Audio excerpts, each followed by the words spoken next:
سلام بیننده عزیز، خبرهای جهان و تاجیکستان را من مومین احمدی از استودیوی رادیو آزادی در پراگ پیشنهاد میکنم. امروز 18 ایول است. شرح کوتاه چند خبری برنامه. اداره مسلمانان ولایت مسکو تقاضا کرده است که ریدهای تحقیرآمیز پلیس روسیه به مسجدها مورد تحقیق قرار گیرند. باوری داریم که اون کارمندان پلیس که حقوق مهاجران پایمال کردن به جوابگری کشیده می شود. دادستانی بدخشان می خواهد زمین دانشگاه آسیای مرکزی در خاروخ که مربوط به سازمان آقاخان است به اختیار دولت داده شود. نگاه به سرنوشت ژورنالیستان زندانی. 1 سال پیش چند ژورنالیست و بلاگر را بازداشت و حبس کردند. نزدیکان آنها چی حال دارند؟ تاکید میکنیم که رو افتاده نشویم و همین خیلی روحیمون شکر خدا پابرجاست.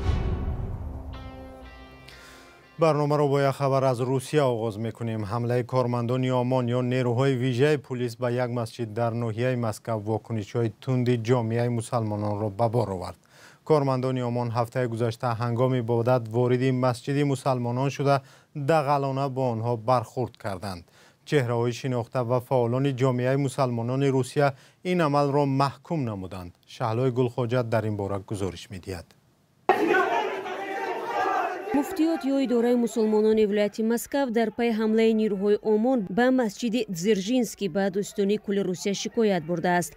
مفتیات این عملکرد را همچون تحقیر اعتقاد دینی مسلمانان بهاگذاری نموده تحقیق رید را طلب نموده است.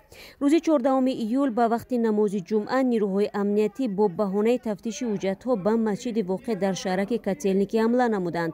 یک سبب ناراضگی نمازگزاران در آن بود که کارمندان آمان با پایافزال روی قالین مسجد قدم می‌زدند. در این بین برخی از نمازگزاران از چنین رفتار نیروهای آمان به خشم آمده با آنها وارد بحث شدند.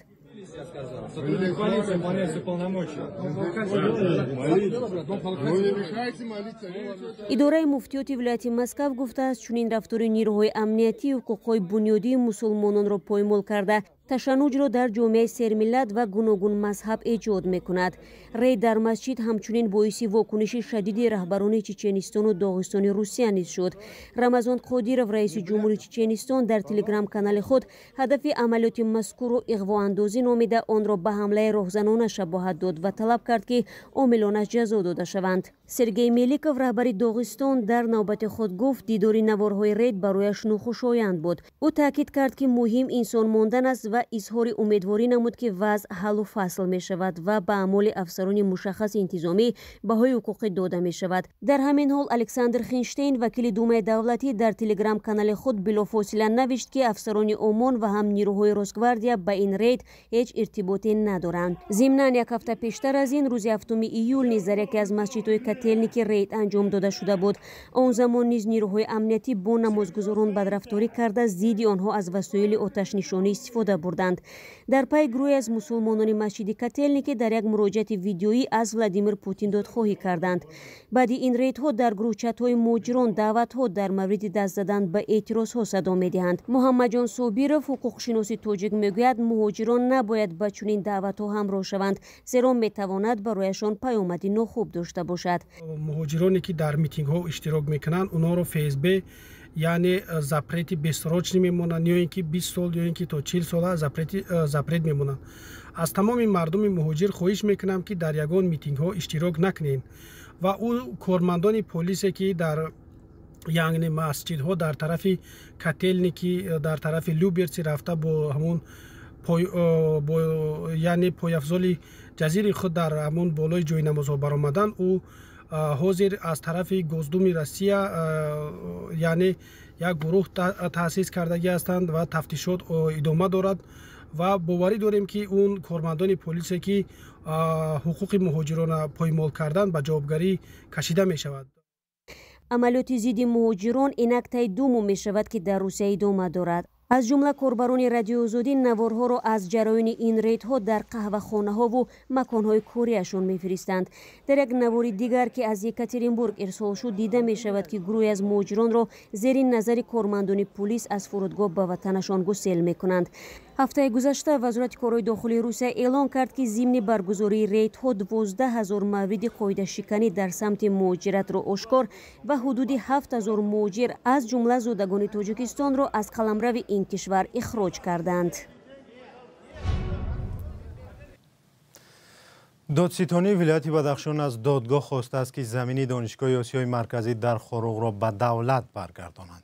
در اعلان دادگاه عالی اقتصادی گفته می شود که دادستانی ولایت پیشنهاد دارد سرتیفیکت حقوق استفاده زمین دانشگاه آسیای میانه به اعتبار دانسته شده زمین به حکومت شهر خروغ داده شود.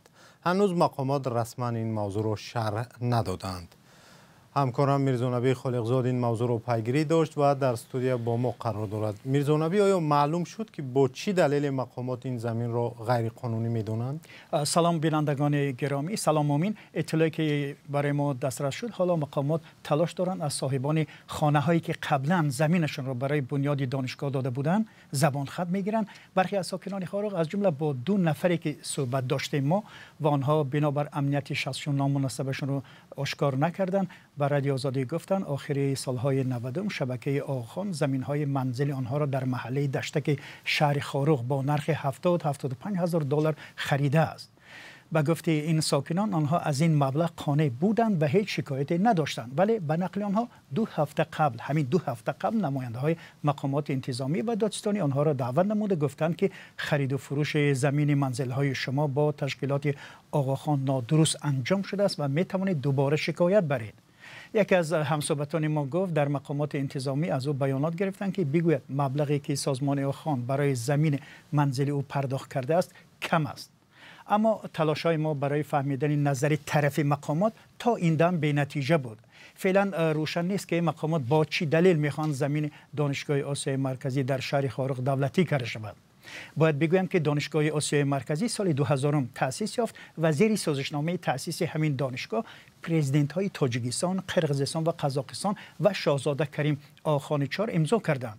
همین سازشنامه از جانب پارلمان های همین 3 کشور به تصویب رسید و در سازمان ملل متحد هم به قید گرفته شده است. این است. میرزانبی، مقامات در این باره چی میگویند؟ چرا حکومت تلاش دارد که این زمین رو پس بگیرد؟ ببینید، مسئولین حکومت ولایت مختار کوهستانی بدخشان و هم دفتر مطبوعات حکومت بدخشان در رابطه با این مسئله حرف نمیزنند و شرحی هم نمیدهند. ببینید، دانشگاه آسیای مرکزی یگانه مؤسسه شبکه آقاخان نیست که مقامات تاجیکستان میخوان مالکیتش را دولتی کنند. همین ماه گذشته لیسه آقاخان در شهر خروغ دولتی شد و پیش از آن مهمانخانه سرینا وابسته به شبکه آقاخان در محله تیم شهر خروغ هم به فایده دولت گذرانیده شد. و سال گذشته باغ مرکزی فراغتی شهر خروغ را که زیر سرپرستی بنیاد آقاخان بود به مالکیت دولتی تبدیل دادند. این سازمان زیر نظر آقاخان تا کنون درباره این عملکرد مقامات و دولتی شدن اموال زیر ساختارش رسما چیزی نگفتند و نمیگویند، ولی تحلیلگران میگویند مناسبت مقامات تاجیکستان با تشکیلات شبکه آقاخان در تاجیکستان بعد حادثه‌های خونبار ماه می و ایونی سال گذشته دیگر شده است. آنها میگویند کوشش به خرج میرود که حضور سازمان‌های آقاخان در قلمرو تاجیکستان کمرنگ کرده شد و صحن آن تنگ کرده شود. تشکر از شما بینندگان ارجمند. تفصیلات بیشتر درباره سرنوشت مالکیت بنیاد آقاخان را در سامانه رادیوی آزادی بخوانید. سلام، اگر خط و خبر می‌خواهید ما داریم. نوید بامدادی، سرخط خبرها، اخبار تاجیکستان و جهان، گزارش‌ها و تحلیل‌ها. چی می‌گذرد و چرا؟ دانستن فهمیدن است. زمینه یا اپ ما را بگیرید. سال پیش مقامات در همین ماه 4 ژورنالیست فعال را بازداشت کردند. سازمان‌های روزنامه‌نگاری تاجیکستان را برای حبس ژورنالیستان بارها تنقید کرده از حکومت خواستند آنها را آزاد نمایند. اکثر این ژورنالیستان نانآور خانواده‌هایشان بودند. حالا نزدیکان آنها چه حال دارند؟ همکارم سروناز روح الله و شهلای عبدالله گزارش دارند. مسعود پسر یگانه خبرنگار زندانی عبدالله غربتی است که پدر را به سری ندیده. غربتی زمان بازداشت و محاکمه کردند که به قول همسرش مبارک قاسمزاده فرزند نخستین آنها مسعود به دنیا آمده همگی چند روز داشت. در آخر سال 2022 دادرس غربتی را به زدن و تحقیر نماینده حاکمیت و پیروی از سازمان‌های ممنوع گناهکار دانست و به 7.5 سال زندان محکوم کرد. همسر عبدالله غربتی میگوید روزهای سختی را پشت سر کرده حالا با سرنوشت مراسا میکند. تلاش دارد رابطه پدر و پسر را مستحکم نگاه دارد. در هر ملاقات با شوهرش مسعود را همراه میبرد. مسعود هم همراه میبریم و 2-3 روز میستیم قصیش. زود میریم، مثلا 2 ماه نشده میریم خبر میگیریم. روحیش خوب است. ما در همه ملاقات با یکدیگرمون مثلا تاکید میکنیم که رو افتاده نشویم و همین خیلی روحیمون شکر خدا پابرجاست. همسر و فرزند عبدالله همراه با والدان او زندگی میکنند. مبارک میگوید کار خبرنگاری نیز میکند و باری گران زندگی را همراه با خسر و خوشدامن یک جای میکشند. مادر عبدالله پیوسته به بیگناهی او تاکید میکند و باور دارد روز پسرش آزاد شده به نزدشان برمیگردد. میگه و چت همی فقط فکر که ما ژورنالیستم، ما روزنامه‌نگار، ما دیگه یگون خیلی تروریست چی اکستریمیسم ایتاری نیستم، ما فقط اوچه ژورنالیستم، ما کسب خودم اجرا کردم. خیلی میگم نشید نفهمیدن مرا میگه که ما هم نفهمیدم، میگم تری یگون چی به کلا نمیگیره. سرنوشت فرزندان دلیر امام علی خبرنگار دیگر زندانی از مسعود کوچک فرق دارد. آنها بزرگترند و همیشه آمدن پدر را منتظر می شوند. حالا از منزل اجاره در پایتخت به ده رفتند. شادیگل بابی و مادر دلیر گفت باری آخر با پسرش روز 29 ایون در زندان ملاقات کرده است. او میگوید زندانی شدن پسرش که نانآور خانواده بود تامین زندگی را برای آنها مشکل کرده است. بابی و میگوید فرزندی زیاد ندارد چون سالهای جنگ شهروندی یک بار 5 فرزندش را از دست داده و با تلاش‌های زیاد توانسته دلیر و برادرش را بزرگ کند. عادت کردم و چه میگه زندگیم مثال سلامتیم خوبه. یگون وقتی که کمی کسلال انگام میشه که قبیل خیلی با دارو دواش میبریم میتیمشه سوزو میگه یگون چی شکایت ندارم و چه میگه شروع نغزم حرمتو میکنن. میگه مادر دلیر نفقه خور است و پدرش در کارگاه پاسبان است و معاش ناچیز میگیرد. به نقل این مادر برای تامین زندگی خانواده همسر دلیر زیتونه عنایت و کمک میکند. حبیسه یتیمووا مادر زاخبک سید امینی روز 14 ایول در یک صحبت تلفنی به رادیو آزادی گفت باری آخر روز 3 ایول با پسرش در زندان دیدار بینی کرده است. او گفت پسرش از چیز شکایت نداشت ولی دوری از هم برای خانواده سخت است. فرزندان زاخبک سید امینی از بیبی و مادرشان پیوسته درباره پدر میپرسند. پرسش هایی که به نظر مغفرت خدای نظر و همسر او پاسخش سخت است. پیوندان عبدالستار پیر محمدزاده خبرنگار دیگر زندانی نیز گفتند زندگی بدون سرابان عائله برایشان آسان نیست. و فرق از دیگر روزنامه‌نگاران زندانی پیر محمدزاده در محبس خوجند ادای جزا میکند. نزدیکانش گفتند راهی دراز امکان نمیدهد آنها زود به خبرگیری او بروند. دادگاه ناحیه اسماعیل سامانی دوشنبه عبدالستار پیر محمدزاده را ماه دکبر سال گذشته 7 سال از آزادی محروم کرد. بعداً خودش در یک نامه از بازداشتگاه نوشت که از روز اول زیر فشار روانی و شکنجه بود تا اتهامی به قولش بافته و ساخته مقامات ملی را به دوش بگیرد. در بیشتر از 1 سال اخیر در تاجیکستان 8 روزنامه‌نگار و بلاگر را به گناه همکاری با سازمان‌های ممنوع از 7 تا 21 سال زندانی کردند. در این مدت چندین سازمان‌های حامی حقوق از حکومت تاجیکستان طلب کردند که روزنامه‌نگاران بازداشت شده را آزاد کنند. اما مقامات این دعوت‌ها را تا این دم صرف نظر کردند. حالا آنچه نزدیکان روزنامه‌نگاران زندانی امیدوارند پایان این جدایی و فراق است که اهل خانواده را به هم می‌آورد.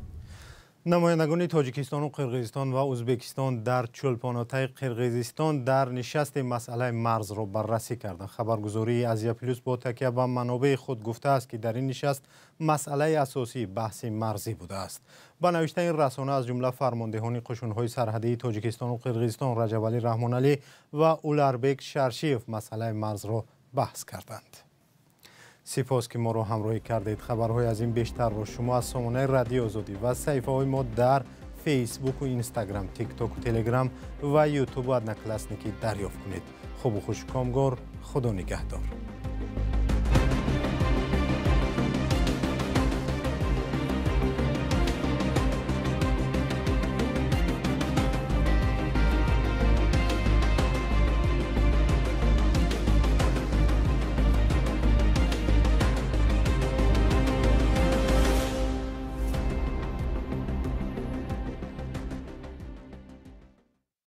Praha.